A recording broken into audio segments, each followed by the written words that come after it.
streets. Ask the streets. Ask the streets. I like that one.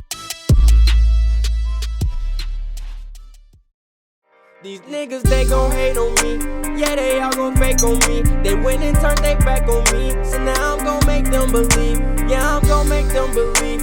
Yeah, I'm gon' make them believe. They went and turned their back on me. So now I'm gon' make them believe. These niggas, they gon' hate on me. Yeah, they all gon' fake on me. They went and turned their back on me. So now I'm gon' make them believe. Yeah, I'm gon' make them believe. Yeah, I'm gon' make them believe. They went and turned their back on me. So now I'm gon' make them believe. Mind on the milli, real niggas feel me, fake niggas envy. Niggas smile in my face, chill, but still wanna kill me. In the streets, nigga, it's kill, no joking with the semi. And the young die fast, then they ain't get a chance to see a century. They see a nigga go hard and still reject the work. I lift my head up high and let them bless the work. I sit my ass in the studio, ask them bless the church. I understand. Mikha'el, is the Bible literal? First of all, I'd like to give all honor and praise to our Most High God, the Elohim, Abraham, Isaac, and Israel, in the name of His Son, Jesus Christ, the Messiah, and our High Priest. I'd like to thank my brother TJ, that's one of the realest cats. He a real host of the show, too. Like I say, he not a, he don't catfish you in and then start siding with people and dicing up debates and all that. I ain't gonna say no names, but there's people that do that out there, you know what I'm saying? But, what was your first question? Is the Bible literal? Is the Bible literal? Should we take the Bible literal in some certain scriptures? And when should we take it literally and not literally? That's a good question. When? Okay, what I found out a long time ago, when people say stuff like the Bible is allegory, and they actually get that from the Bible, that's the funny part. They get that from Galatians chapter 4, where it says these things are allegory. And if you go to Galatians chapter 4, like verse 23 up in there, the funny thing about it is they never read the whole thing. You know, it's a lot of cherry pickers. That's why everybody not qualified to deal with the scriptures. If you read it, it tells you what part of that story is an allegory.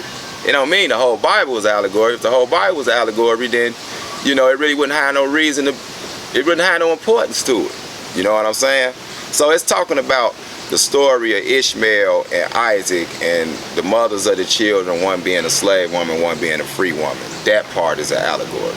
You see what I'm saying? It's not saying that one wasn't a literal slave woman and one wasn't a literal free woman, but it's the story itself, what it represents, being a child of a slave and being a child of a free person. So that's what that's talking about. So when you read the scriptures, it's like anything else. It has to be put in context. Certain things would be literal, certain things would be figurative. And what I found out is when a lot of times when people say things like the Bible is an allegory or metaphysical and stuff like that, they really don't have an explanation. They can't explain it, or either they don't like what they see. So they just pass it off as allegory. Whenever somebody tell you something is an allegory or metaphysical, make them explain and break down what's the metaphysics of this story. 9 times out of 10 they can't. So that lets you know they just don't agree with it or they don't understand it. So that's a cop-out. Okay, so like when the Jesus coming back story, and so somebody can say that's a metaphysical story, but right. So you saying that's a literal story? Oh, that's definitely a literal story. And so, okay, break that down for me then. I mean, it's just like, and I know a lot of people laugh at it. They say, how could you be grown and believe somebody gonna come from outer space and, split the sky open and all that type of stuff. But these same people, a lot of them you'll find out either believe the Martians are coming or the planet Nibiru is so many thousands of miles away with giant people on it that's going to get out and beat everybody up. Right. Or they believe in the Neanderthal or Bigfoot or something. So, it's just that they put the focus on it to find a way not to deal with all the other stuff that's in the Bible. Meaning you got to learn discipline. You got to learn how to eat. You got to learn how to treat your fellow man. You got to learn how to treat your family. You know what I'm saying? And it's tied into how you treat your neighbor, which would be community work. You know what I'm saying? So a lot of people don't want that responsibility, so they just pass it off as, that's a nice little mythological book. It got some good stories in it, but I don't take it literal. No, that's because, if it's literal, then that means you literally, if you're going against it, you're going to be in trouble. Right. So that's what that is, bro. Is there something wrong with myth? I really don't think it is. I mean, I don't think mythos are actually a bad thing. I mean, well, when you look at the history, every nation got a myth. Every one of them. And it seemed like, you know, and what I do seem like, it seemed like a lot of atheists in America today, black atheists specifically, they like anti the myth, right? They like almost dogmatic against any type of myth, idea, or concepts. And it's almost like, and you know, and I consider Black America as a new nation in this world of people. And so it's like almost like they're trying to skip a step by taking out the myth and saying, oh, we gonna get rid of that. How you feel about that?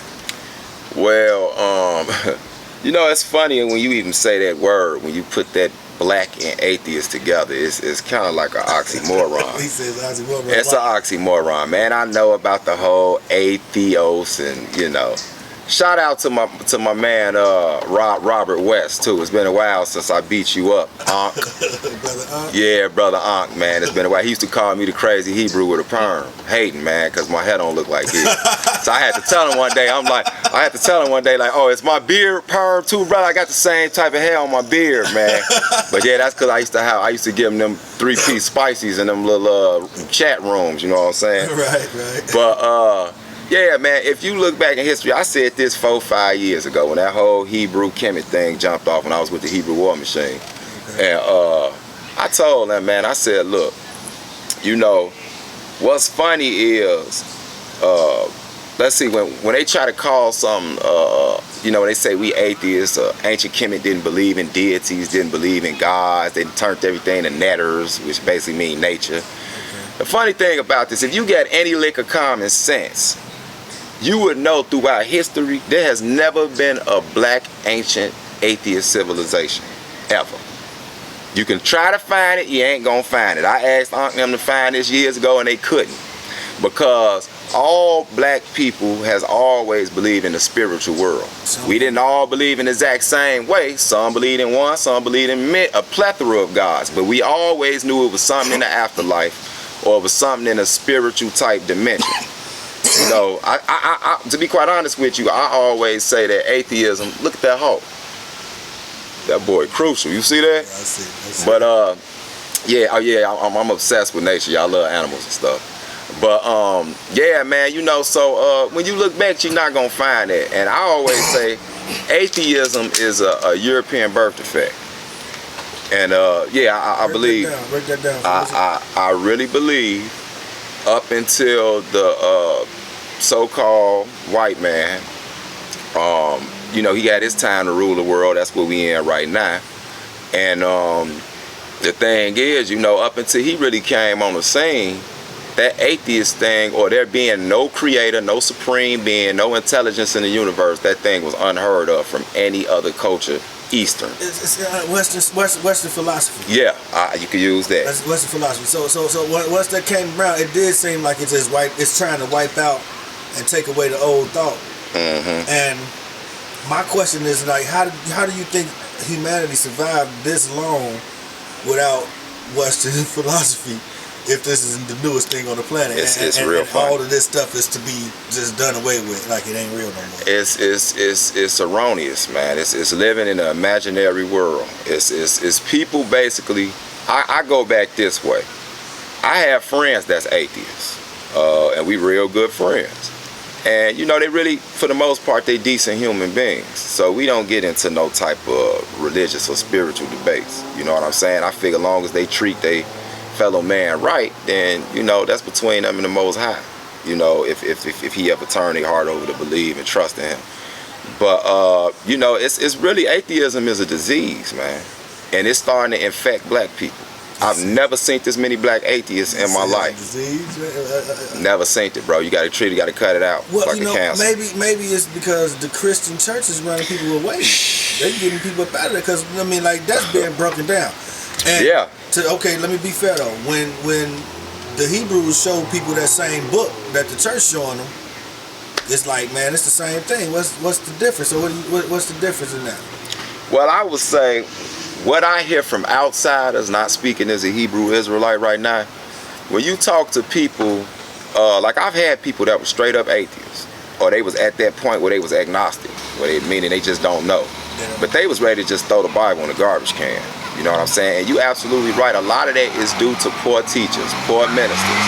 Yeah, so you know, like I was saying, when I coming from the outside point of view, I've heard people tell me that was really, they was ready to be through with the book, man.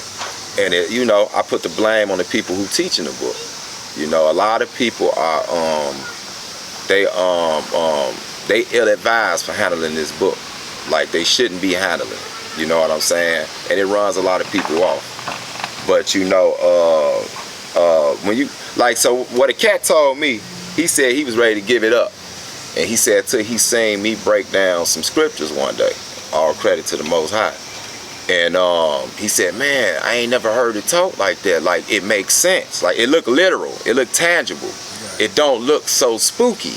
Right. And that's the problem, man. Spookyism is getting ridiculous in the churches, man. And so I can understand why a lot of people don't like the more commercial way of explaining and teaching the Bible. But when you deal with most Hebrew Israelites, they are more literal with it. And it actually makes more sense to a lot of people. You know what I'm saying? If you have questions that you would like to ask the streets, contact us at askthestreetsmedia@gmail.com. Don't forget to subscribe. Hope you liked the video. Thanks for watching.